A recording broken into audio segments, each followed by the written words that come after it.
สบายดีท่านผู้ชมนี่คือหอพักนักศึกษา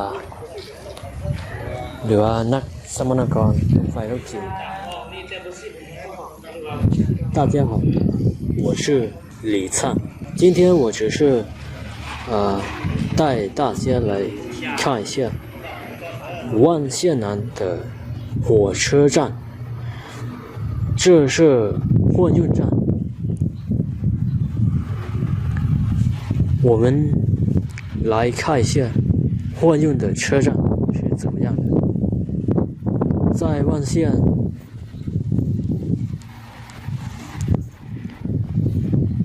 有货运站，也有客运站，都是最大的客运站与货运站。今天我们只是来看一下货运站นี่ก็คือสถานีสายใต้มันเป็นสถานีการขนส่งสินค้าถือว่าเป็นสถานีที่ใหญ่ที่สุดในสปป.ลาวที่ท่านผู้ชมเห็นนี่ก็คือหอพักที่เตรียมไว้รับทราบสำหรับพนักงานรถไฟโลกจิ๋วจะได้ใช้เป็นหอพัก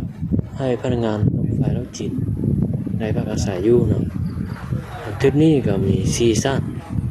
แต่ละชั้นจะมีประมาณ8-9 ห้อง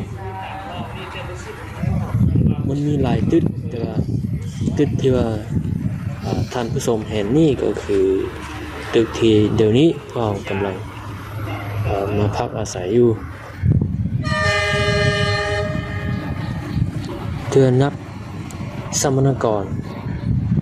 ทั้งหมดที่ว่าได้มาพักอาศัยอยู่ที่นี้มีประมาณ60 ปลายคนนับสมณกรรถไฟโลกจิ๋วนี้ก็ถือว่ามี200 กว่าคนสายเฮียนก็จะแยกออกเป็น货运客运行车ปัจจุบันนี้เรามี货运ก็คือการขนส่งสินค้าการบริการสินค้า客运จะเป็นผู้บริการแล้วก็行车班行车ก็คือเป็นพวกพนักงานเดินรถ The south of Vientiane Railway Station 这里也就是万县南站是火车站在万县首都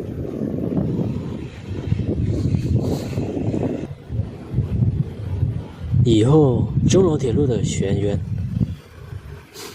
可能一些学员他们是在这里上班，这也就是宿舍。在老挝是一个最大的货运站，货运站是有10个车站。现在因为在老挝这个病毒是很严重，所以因为看起来这里也是一个安全的地方，我们是在这里学习一些实作的一些操作，以后可能我们是分开在不同的车站